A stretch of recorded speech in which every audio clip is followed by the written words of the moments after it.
फेफड़ों के एक इम्पोर्टेंट ऑर्गन है शरीर का, जहाँ एयर का एक्सचेंज होता है, गैस एक्सचेंज होता है, तो उसमें एक अच्छी हवा वो आके इनहेल करते हैं और जो गंदा हवा बनता है लंग्स के, वो बाहर निकलता है। सो लंग्स देखेंगे तो हमारा 2 फेफड़े है, 2 पार्ट्स है, राइट एंड लेफ्ट है। तो इसमें क्या होता है, जो ऑक्सीजन है, वो आके हम इनहेल करते हैं, उसको अंदर लंग्स के अंदर लेते हैं।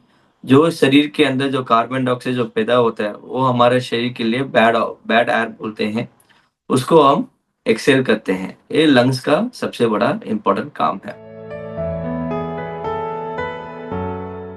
स्वस्थ फेफड़े रखने से क्या होता है, बेसिकली हमारा शरीर में जो भी पार्ट्स है, हर पार्ट्स को ऑक्सीजन जरूरत है। ये ऑक्सीजन आके इम्पोर्टेंट पार्ट ऑफ अपना पूरा शरीर का, सिर से लगा के पाँव तक, इसको आके वो एक ब्लड वेसल से आरबीसी बोलते हैं, आरबीसी के थ्रू वो ऑक्सीजन कैरी होता है और शरीर में हर जगह उसको पुगाता है। उसके साथ उसका न्यूट्रिएंट भी उसके साथ ट्रैवल होता है। तो क्या होता है, इसमें ऑक्सीजन का सप्लाई पूरा शरीर में होता है, न्यूट्रिशन का सप्लाई पूरा शरीर होता है, और एट द सेम टाइम जो गंदा एयर बोलते हैं, गंदा हवा बोलते हैं, जो शरीर के अंदर पैदा होता है, वेस्ट एयर, वो कार्बन डाइऑक्साइड है। वो क्या कहता है, इस दौरान के अंदर वो कार्बन डाइऑक्साइड को वो रिलीज करके, शरीर से रिलीज करके हम उसको एक्सपेल करते हैं। पहले हम ये जानना चाहिए कि स्मोकिंग कैसे हमारे ऊपर उसको अफेक्ट करता है। स्मोकिंग में देखेंगे तो 4,000 तरह की केमिकल्स हैं, और 4,000 डिफरेंट टाइप ऑफ केमिकल्स में 400 ऐसे केमिकल्स हैं जो अपने फेफड़े को पूरा डैमेज कर सकता है।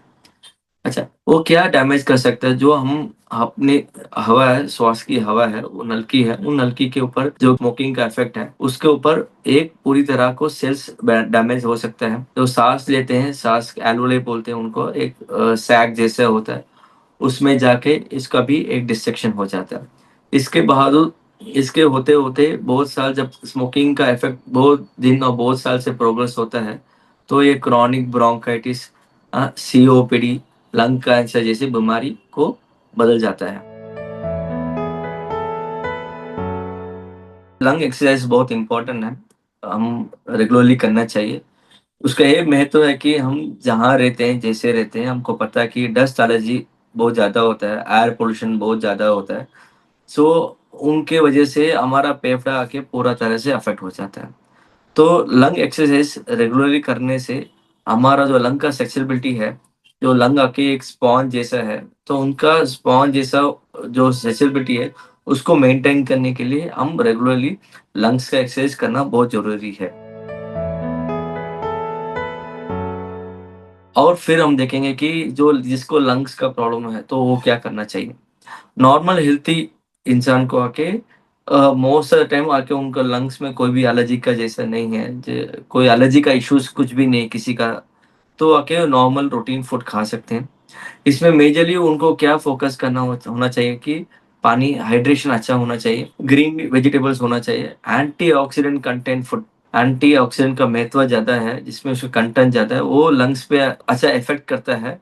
विटामिन सी कंटेंट वाला जो भी फूड है, विटामिन सी का जो भी कंटेंट, हाई रिच कंटेंट है, ये सब क्या है, लंग्स के अंदर जो इन्फ्लेमेशन है, जो कफ जमता है, वो सब आके उसको कम करता है।